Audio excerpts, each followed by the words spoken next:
आपको एक कागज पर ये बताती हूँ कि इसको कैसे बनाया जाता है।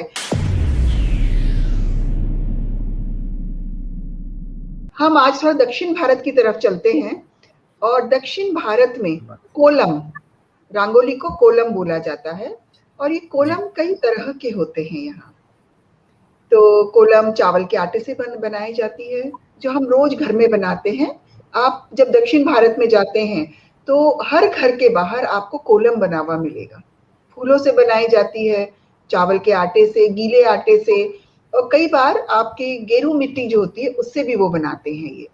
तो मैं आपको आज चावल के आटे से कोलम जो बनाते हैं उसके बारे में बताती हूँ।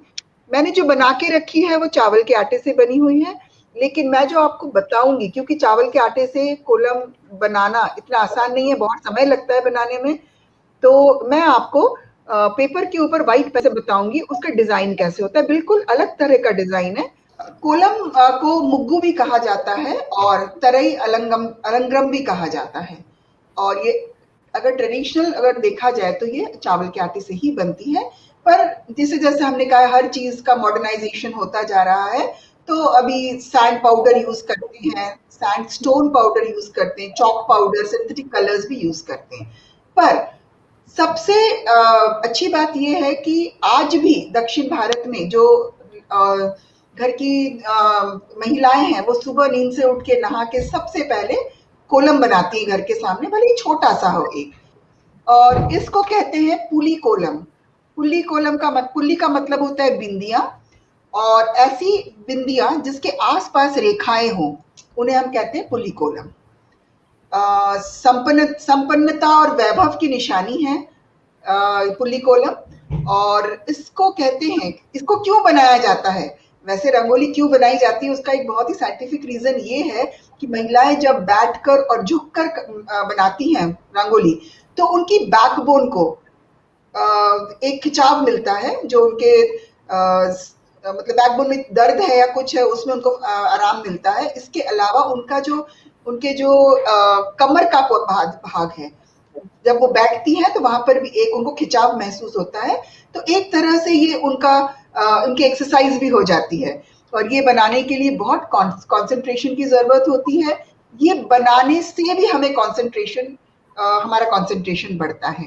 तो चलिए मैं आपको एक कागज पर ये बताती हूँ कि इसको कैसे बनाया जाता है।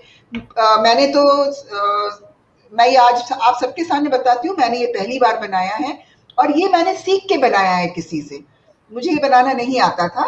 तो क्योंकि मैं दक्षिण भारत में रहती हूँ, मैंने मेरी दोस्तों से पूछा और उन्होंने मुझे ये बनाना सिखाया। तो मैं आपको अब एक पेपर पे बताती हूँ कि हम इसको कैसे बनाते हैं। तो मैं व्हाइट पेन, सफेद पेन यूज कर रही हूँ, देखती हूँ आपको कितना। तो सबसे पहले हम बनाएंगे बिंदिया। देखिए पहले एक फिर तीन, ऑल्टरनेट नहीं है। हम जब बनाते हैं रंगोली हम ऑल्टरनेट लगाते हैं, लेकिन ये एक के नीचे एक है। देखिए फिर हम एक एक बिंदी बढ़ाते जाते हैं। मैं थोड़े बड़े साइज का बना रही हूं ताकि अच्छे से दिखे आपको।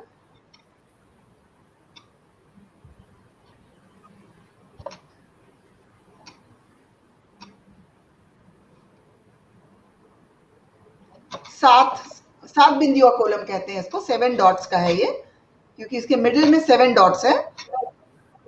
फिर 5 है यहाँ पर, उसके बाद 3 है और 1 है।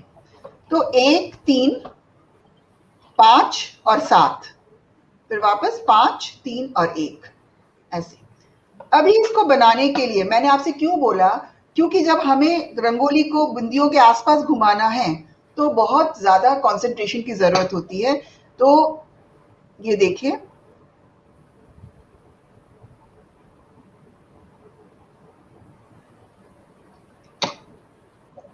मैं इसको थोड़ा सा थिक कर देती हूँ। मुझे लग रहा है आप लोग को दिख रहा है या नहीं, मैं थोड़ा सा नहीं दिख रहा है मैडम। ओके, देखिए कहीं पर भी हम बिंदी को छू नहीं रहे हैं, इसीलिए इसको पुली कहा जाता है। इसकी विशेषता यही है। और इसको लाके यहाँ पे ये इसका एक मोटिव कंप्लीट हो गया। इसी मोटिव को आगे बढ़ाते हुए हम आगे जाएंगे। तो देखिए बहुत ही टेढ़े मेढ़े रास्ते हैं।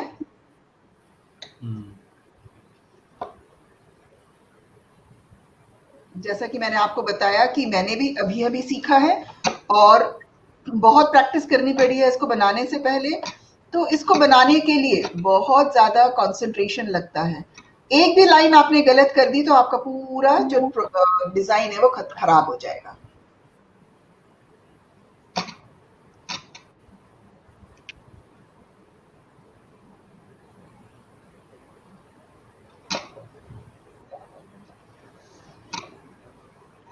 और मैंने जिनसे सीखा वो रोज सुबह बनाती है और उनको एक कॉलम बनाने में बहुत से ज्यादा 2 से 3 मिनट लगते हैं जी।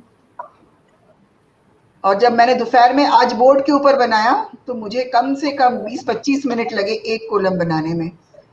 तो ये सारी चीजें प्रैक्टिस और आदत के ऊपर है। जितना आप प्रैक्टिस करेंगे उतना अच्छा बनेगा।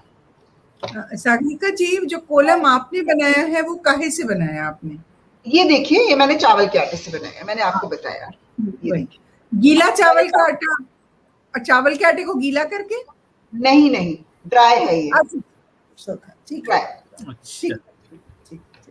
ये देखिए मेरे सामने रखा भी हुआ है, एकदम ड्राई चावल का आटा है। ठीक। जी जी।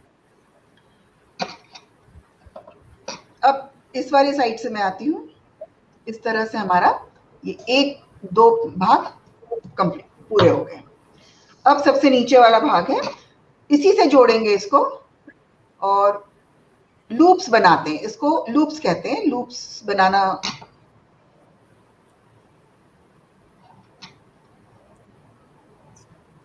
ये देखिए और वापस जाके ऊपर के लूप को ये जुड़ जाता है। जी। अभी यहां से भी हम इसको बढ़ाना चाहें तो हम बढ़ा सकते हैं। तो देखिए ये जो मेरा पोर्शन यहां से जो है इसी से मैं जोड़ूंगी और मैं इसको लेके आऊंगी यहां पर।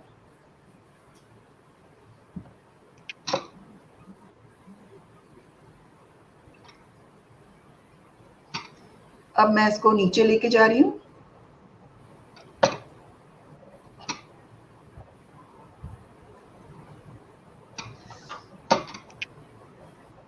और बड़ा ही सुंदर प्रोसेस है। तो बड़ा बनाते समय बड़ा मजा आता है उसको कि अगर आपको एक बार आइडिया आ जाए कि कहाँ से जुड़ता है जाकर, तो बनाने में आपको बहुत ही अच्छा लगेगा। ये देखिए मैंने यहाँ पे डॉट्स डालना भूल गई थी। ये देखिए इसको देख के सागरिका जी ऐसा लग रहा है कि ये पैटर्न में कुछ ऐसा है कि मतलब एक गो में पूरा बन सकता है यदि आपकी हाथ की एकदम सही, एकदम सही कि आप एक कॉर्नर से स्टार्ट करेंगे और एक तरफ का पूरा एक बार में बना लेंगे, वो आके आपका यहाँ खत्म होगा, फिर आपको वापस दूसरी तरफ जाना पड़ेगा बनाने के लिए। तो जो गोले हैं इनके कॉर्नर में 2 रेखाएं जुड़ रही हैं, एक इस तरफ जाती है डिजाइन करने और दूसरी इस तरफ जाती है डिजाइन बनाने। तो इस तरह से आप कॉलम बनाते हैं और जिस तरह से हर चीज का स्वरूप बदल रहा है धीरे धीरे, इसको भी पेंट से बनाते हैं लोग। तो ये दोनों ऑलमोस्ट सेम है जो मैंने बनाया है, आप देख सकते हैं। सिर्फ मैंने इसका ये वाला पोर्शन एक्स्ट्रा बना के दिखाया है आपको, नहीं तो ये दोनों एकदम एक जैसे हैं। और स्वरूप बदल रहा है इसलिए मैं कह रही हूँ, इसमें रंग यूज करते हैं आजकल, पेंट से करते हैं। परमानेंट कॉलम आप बना सकते हैं ऑयल पेंट से अपने घर के सामने, तो बदलने की जरूरत भी नहीं रहेगी। पर हाँ, अगर आपको प्रैक्टिस करनी है तो अगर रोज बनाएंगे आप बहुत नए पैटर्न्स इसमें प्रैक्टिस कर पाएंगे। तो आज के लिए बस इतना ही।